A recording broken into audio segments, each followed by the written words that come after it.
Jason, did you see this? The shingle bounced off this glass, jammed right in there. Sure did, didn't it? Sure did. That's amazing what 140 mile an hour winds will do in a storm. But while we're on that topic, is when you, after a hurricane, especially a hurricane, you need to identify all the windows and look at all the windows. And there's a couple telltale signs that you can naturally see that the windows have been compromised.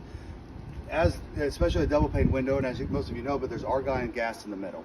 And when that argon gas has been compromised, then you'll see in the corners, usually the fog that goes over time, but that's not going to be immediately to see.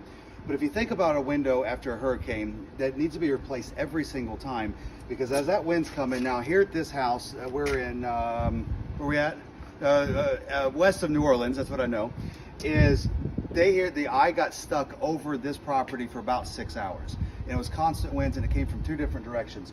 But as it's blowing against that glass and it's moving, these windows are typically rated between 60 and 70 mile an hour sustained winds or winds in general. So if it's blowing at 120 miles an hour in that eye, it is pushing it against the window glazing here, and it's pushing it in and letting that gas escape around all the corners and all the way through. So even though we look at the window and it looks okay, it's not busted, there is no fog and different things, it's always good to at least talk to the adjuster about the windows and see if the adjuster at that point understands there. 9 times out of 10 that they don't, and they're going to say, hey, it's not busted, it's not fog, there's nothing I can do. At that point, it's always advantageous to get a window company out here and test the windows at that point to see if they've been compromised. Because if they've been compromised, and most of the times they have in a storm, if they've been compromised, they need to be replaced regardless of how they look.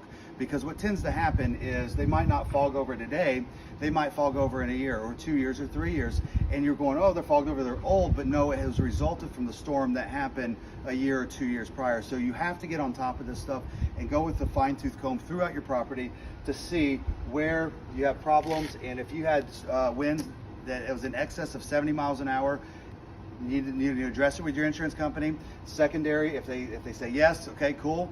Secondary is get a window company out here to do the test, the stamp of approval, and have them write a summary of why the wind damaged the window and is not up to manufacturer specifications, so it's covered under your insurance. It's a fight, it's an argument, but it's definitely worthwhile and something that definitely needs to be addressed every single time. So click on for more tips. We're going to continue doing tips as we're down here in the hurricane zone, and of what to look for from the straight policyholder's perspective.